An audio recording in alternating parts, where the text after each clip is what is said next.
কোথায় গিয়েছিলে বলো, জবাব দাও। ধীমানের সঙ্গে দেখা করতে। বটে, কেন গিয়েছিলে? কার হুকুমে গিয়েছিলে? উত্তর দাও। তুমি সুশীলের বাগদত্তার স্ত্রীটা জানো?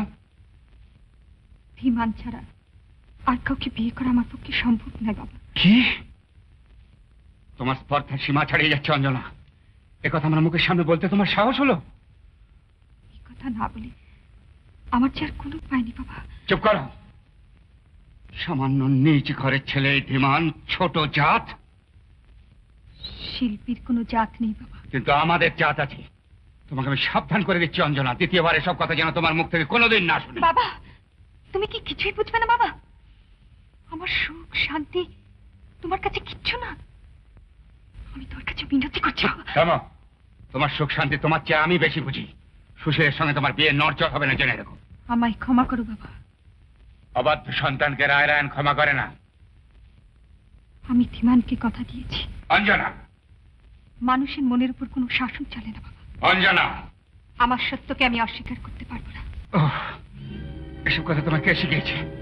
ধীমান? বেশ, এই কে আছিস? আমার চাবুক। চাবুক? চাবুক দিয়ে কি হবে? রাস্তার কুকুর হয়ে যে রায়রান বংশের আভিজাত্যকে নষ্ট করতে চায় সে ধীমানের পিঠের চামড়া আমি চাবুক মেরে তুলে দেবো। তা তুমি পারবে না বাবা। কি? তুমি যেতে পারবে না বাবা। বাবা, বাবা, দাঁড়াও।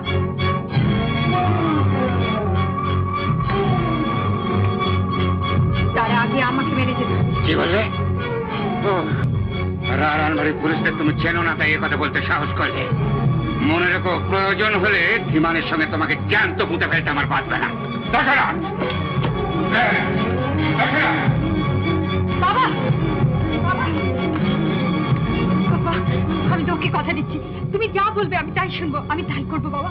শুধু তুমি ওকে ছেড়ে দাও, চলে যাক এই বাড়ি থেকে, জন্মের মতো এই বাড়ি থেকে চলে যাক। এ কথা তুমি নিজে মুখে ধীমানকে বলতে পারবে?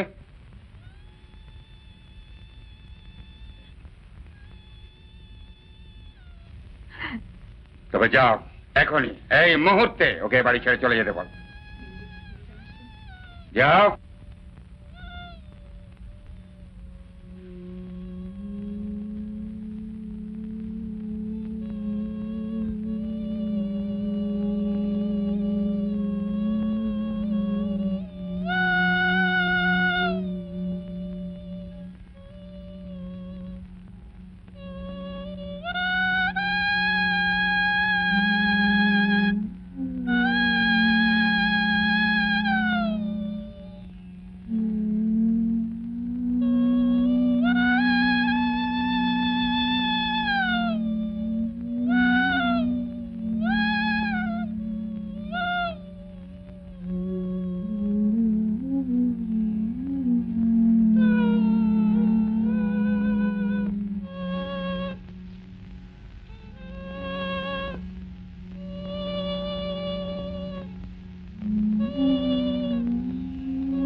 অঞ্জনা, এত রাত্রে তোর বাবা মন দিয়েছে?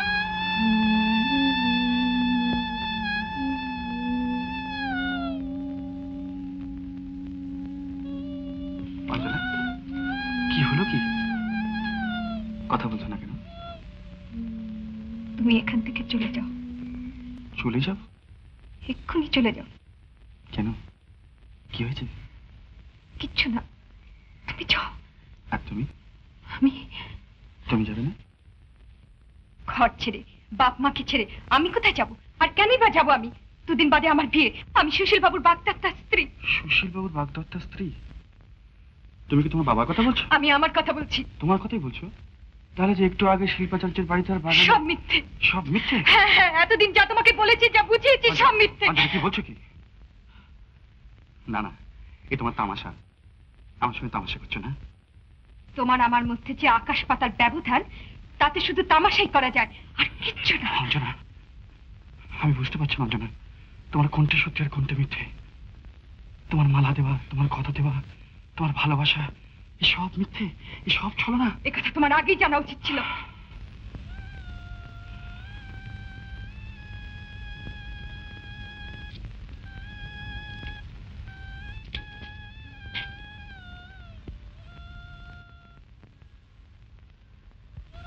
জানতে চেয়েছিলাম অঞ্জনা, কিন্তু তুমি জানতে দাওনি।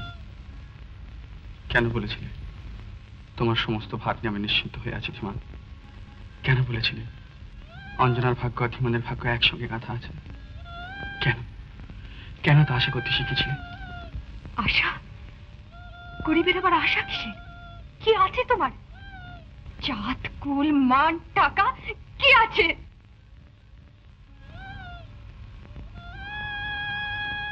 কিছু নেই অঞ্জনা, কিছু নেই।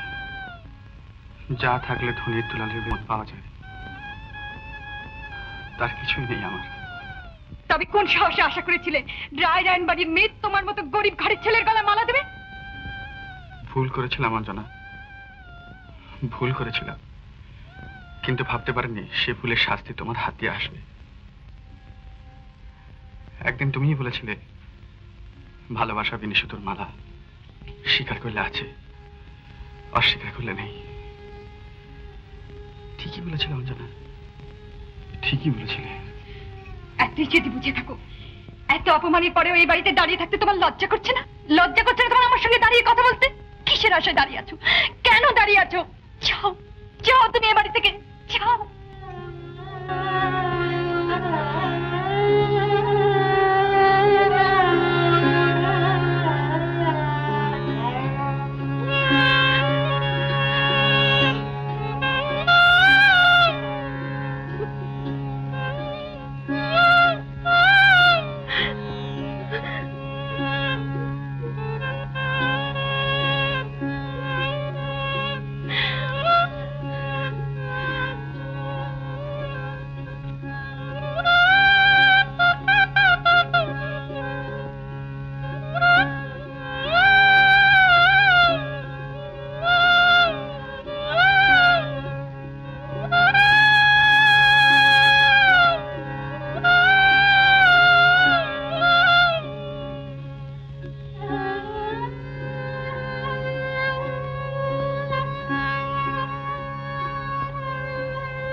তবে কোন সাহসে আশা করেছিলে রায় রায়ন বাড়ির মেয়ে তোমার মতো গরিব ঘরের ছেলের গলায় মালা দেবে?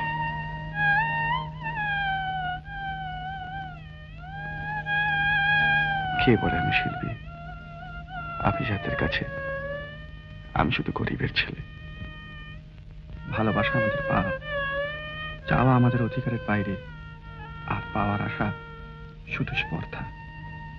ভালোবাসা আমাদের পাপ, চাওয়া আমাদের অধিকারের বাইরে, আর পাওয়ার আশা শুধু স্পর্ধা। আভিজাত্যের এই নির্মম অবিচার আর সহ্য করতে পারলাম না বলে আমার লাঞ্ছিত ভালোবাসা নিয়ে চলে যাচ্ছি দূরে।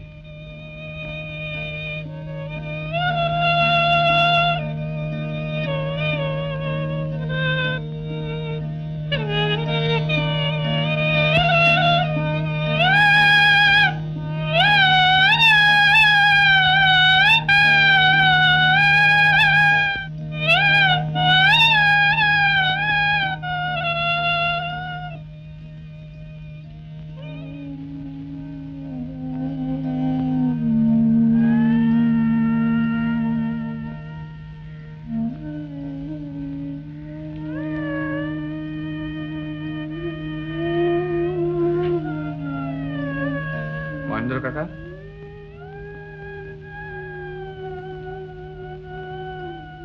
মহেন্দ্র কাকা।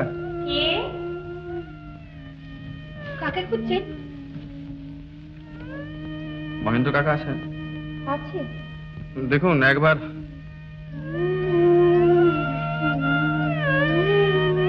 তুমি লক্ষ্মী না? আমাকে চিনতে পারছো না? আমি ধীমান। ধীমানদা?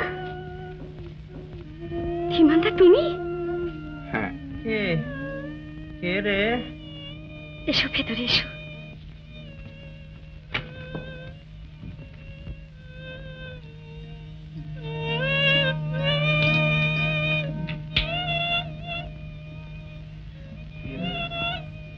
কে এলো রে লক্ষ্মী? কে এলো?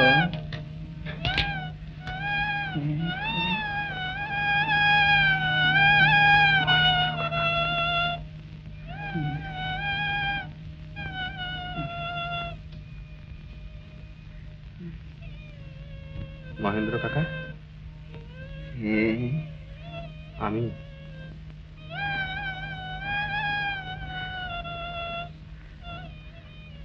কে? আমি মহেন্দ্র কাকা। কে? আমি ধীমান। ধীমান?